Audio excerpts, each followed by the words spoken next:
महाभारत के सबसे महान योद्धाओं में एक नाम आता है भीष्म पितामह।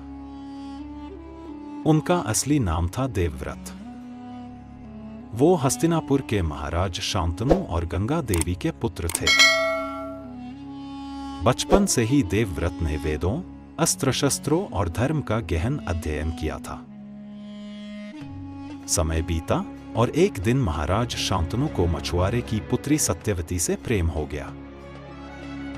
लेकिन सत्यवती के पिता ने शर्त रखी, मेरी बेटी के संतान ही हस्तिनापुर के राजा बने। राजा शांतनु इस शर्त से दुखी हो गए। अपने पिता के दुहक को देखकर देवव्रत ने एक भीषण संकल्प लिया, आजीवन ब्रह्मचर्य और सिंहासन त्याग। अपने इस त्याग से देवताओं को भी आश्चर्य हुआ। देवताओं ने प्रसन्न होकर देवव्रत को एक अमूल्य वरदान दिया, तुम तब तक नहीं मरोगे जब तक तुम स्वयं मृत्यु को आमंत्रित न करो।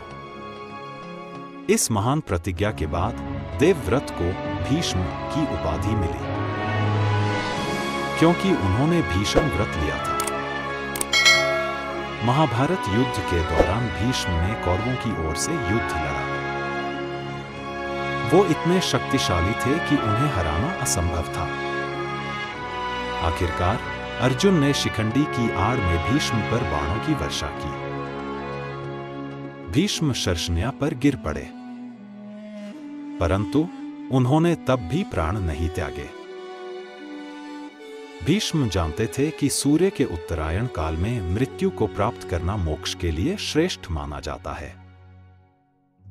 इसलिए उन्होंने सूर्य के उत्तरायण होने तक शर्षण्या पर लेटे रहकर अपनी मृत्यु को रोके रखा। जब समय आया तब भीष्म ने स्वयं अपनी इच्छा से शरीर त्याग दिया।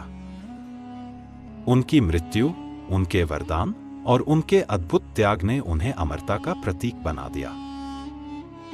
भीष्म पितामह न केवल शक्ति के प्रतीक थे, बल्कि त्याग और धर्म के सबसे बड़े उदाहरण भी।